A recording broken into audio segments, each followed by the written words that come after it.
Hey, what's going on, guys? This is Slime Boss here, and welcome back to some more Super Mario World.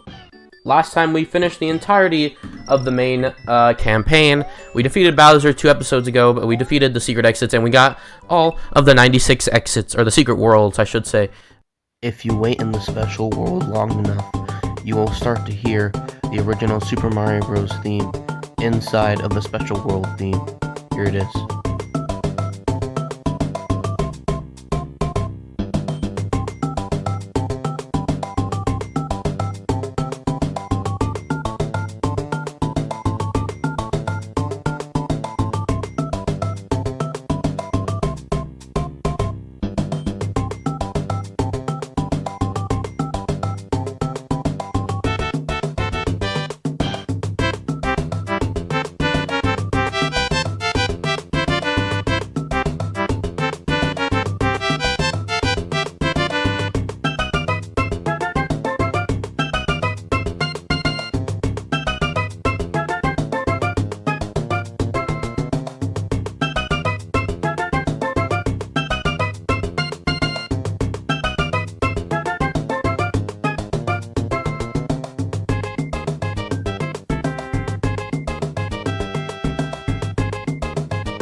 If we enter the Star Road once again, we enter into what is known as Fall. So, in Mario Advance, there's actually more of a difference here, but I want to quickly go ahead and grab myself some power-ups before I show you guys some of the differences that happens in Fall. This is essentially the second quest version of the game, and all of the overworld changes, and it makes, some of the enemies harder and such. Some of the enemies are now harder. Pretty much just like the original Mario Bros. Secret second quest. So yeah, but it doesn't actually. So the aesthetic only changes in the overworld. It doesn't actually change in the individual levels. But there's a couple of things that I want to point out, and that is, I think this will be the best showcase. Yoshi's Island 2. As you can see, that's not a shell. Yeah, so these are heads. Oops. Yeah, so see this is a head. They act pretty much the same as shells, but they just look like Mario. But if you eat it, you become winged Yoshi, because some of the shells changed color. But all the shells are the same. But these guys are called masked Koopas. So keep that in mind. Another change that was made, if we can find them, should be one over here somewhere. I think there might not be one in this level. Should be in, maybe, there it is. That is a jumping flying plant, or a jumping pumpkin plant. So there you go, there's that, the jumping pumpkin plant. And because of this, you might probably expect that there is a second variety, and there is. So there's jumping pumpkin plants, and of course there is pumpkin plant, just regular pumpkin plants, which I believe were in this level, I want to say. Yes, this is the Skull Coaster level. And here are the more jumping pumpkin plants. Again, all these enemies act the same, but right here also, I want to mention that Buzzy Beetles are actually much harder now.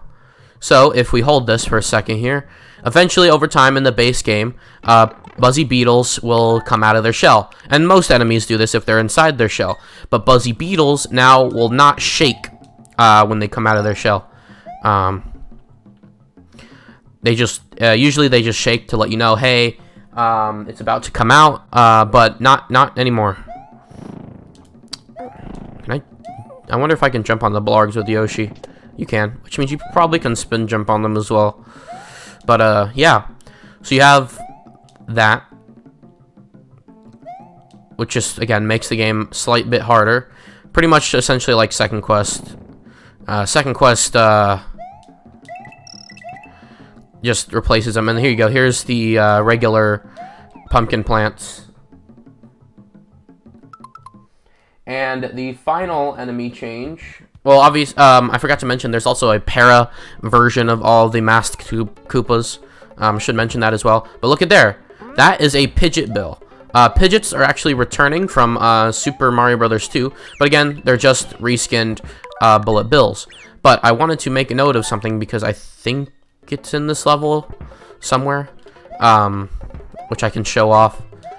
Which I think there are some, yeah, there's some para masked Koopas as well. So you can show that off too. If I haven't already. But somewhere in this level are the diagonal Bullet Bills, which I made note of before. Yeah, there we go. So there's the up and down ones and the diagonal ones. They aren't affected by this change. And that is everything that's covered with the post game. But I do wanted to show there's a lot more enemies that changed there's a lot more enemies that changed in the advanced version of the game. There's a lot more enemies. The next thing I want to show you is the other routes that you can take in the chocolate areas. Wait, oh yeah, there's a Star Road in Forest of Illusion. So we're gonna show you all the different exits that you can take in Chocolate Mountain or Chocolate Island, and as well as Bowser's Castle.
Okay, so after all of that different paths, here is the back door, which I will be playing through in full.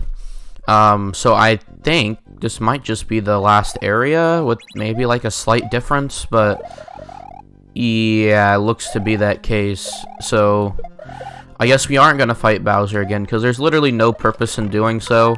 I'm just gonna show this off again just to say, hey, this is what the back door is for those who wanted to know, but there's no reason for me to fight Bowser again. So yeah, this leads directly into Bowser and with no changes.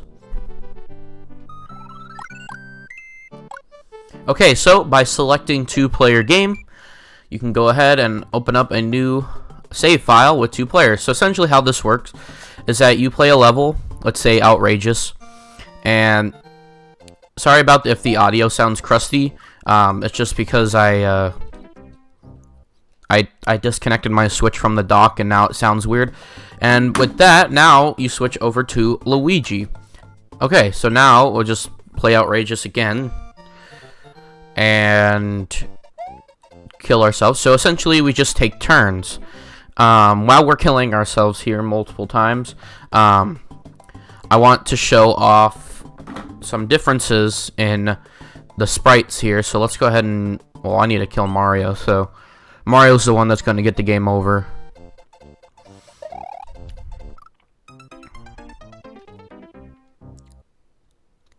Okay. So now that that's happened, Luigi's going to go ahead and go... Oh, wait, what is this? What did I just do? Wait. Hold on. Okay, so if you press R or... Oops. Yeah, if you press R or L on... Yeah, so if you press R or L on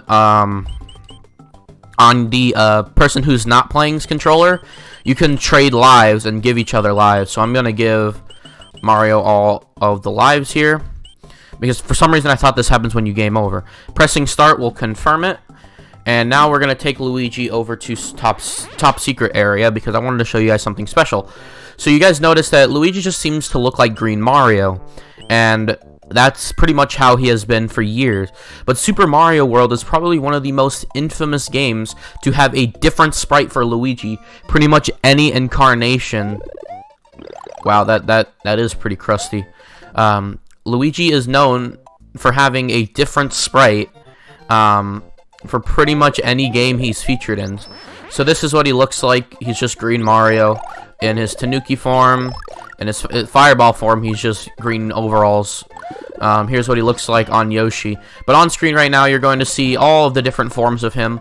One is in the Super Mario All-Stars version, or the first one is in Super Mario World. The other one is Super Mario All-Stars, or Super Mario Advance 2.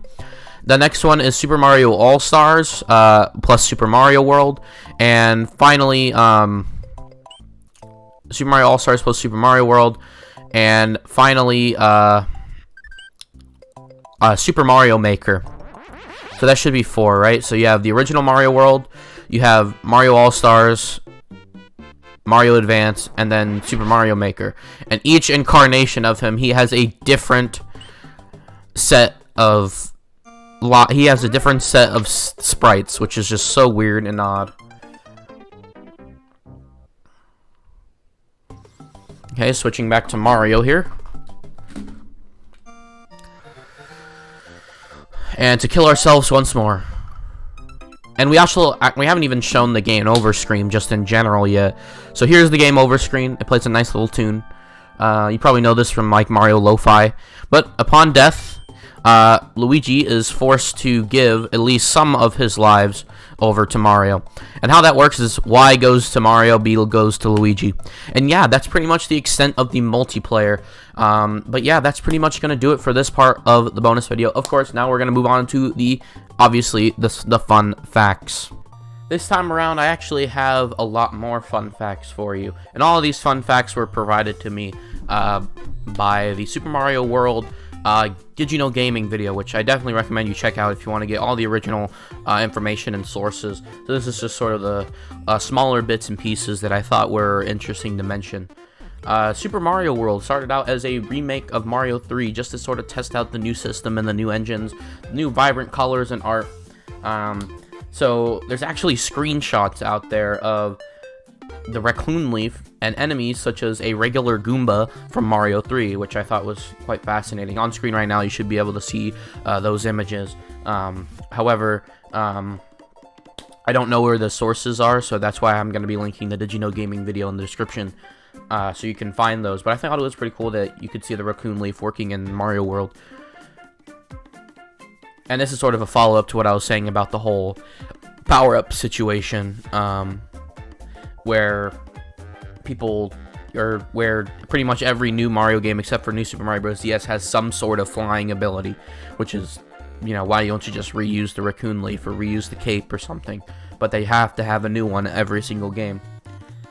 Next up is a follow-up to the bonus video fun fact from Super Mario Bros. Where I mentioned that Yoshi was meant to be in the original game, but Miyamoto literally kept that idea in his back pocket, and more than likely that drawing that I showed you on screen, which will be shown on screen right now, on his desk for future use, and that future use was, of course, Super Mario World, where his dreams have finally came to reality. And Yoshi is quite a fun inclusion, and I'm sad that he was removed in on New Super Mario Bros. DS and New Super Mario Bros. 2. He's a great feature in the Wii and U version, so there's no reason to remove him ever again. I didn't mention this in the Mario 3 bonus video, but all of the Koopalings are named after some sort of celebrity, like rock stars, movie stars, etc. And we like to add Reznor to that list. Reznor is based on a rock star. I don't know what his original name, or his name is, his real name is, but of course you can find that out in the Did You Know Gaming video as well. Again, as another, all these bonus fun facts are sort of a follow-up to eating dolphins, and it was actually in the Japanese version where eating dolphins was a thing, and it was the English localization team that said, maybe this is not okay, especially for our audience, because of the whole PETA thing and save the animals and wildlife and stuff like that. And that's sort of like an American thing. Now it's more of a worldwide thing, but it was sort of like an American thing, so they're like, this is maybe not okay. But what's weird about it is that it's in the Game Boy Advance version as well. I was correct in saying that too, which is weird because they actually took more time on the Game Boy Advance version, which is quite interesting. For them to include eating dolphins in the Game Boy Advance version, but also include a bunch of English voice lines and a bunch of different things in the Advance version. So that's quite interesting to think about. Super Mario World, also another thing in Japan, Super Mario World is subtitled Super Mario Bros. 4, which is quite interesting, which means that Super Mario World is actually the fourth Mario Brothers and not Super Mario Land. And what's kind of a joke is that probably that means that Yoshi's Island is Mario 5 and has a long title of Super Mario Bros. 5, Super Mario World 2, Yoshi's Island. And the Game Boy version of Mario World is actually Super Mario Advance 2, Super Mario Bros. 4, Super Mario World. And that also means that New Super Mario Bros. DS is actually Mario Bros. 6, which is just so funny to me. And last but certainly not least, the Japanese version of the Forest of Illusion is called, and I'm sorry if I butcher this name, is Mayoi no Mori, which means Lost Woods. And me titling that video Lost in the Woods was a joke and a little reference hint to A Link to the Past, but this was literally a reference to The Legend of Zelda in Japanese. So I thought that was quite clever, and I actually didn't know this fun fact until I watched over the Did You Know Gaming video. But yeah, that's about going to do it for this bonus video. So thank you guys so much for watching. I hope you guys enjoyed. If you did, don't forget to like, comment, subscribe, and I'll see you guys back here. But we'll have the return of announcement videos. So I hope you guys will be excited for that. And I'll see you guys then. And of course, I'll have some other smaller videos in the meantime. I'm working on a lot more podcasts and stuff. And school starts next week for me, so I will probably be doing that. For the time being, so that means I probably won't be recording for quite some time, so just bear with me, and thank you so much for watching, and that's it for Super Mario World. I hope you had a great time. Bye.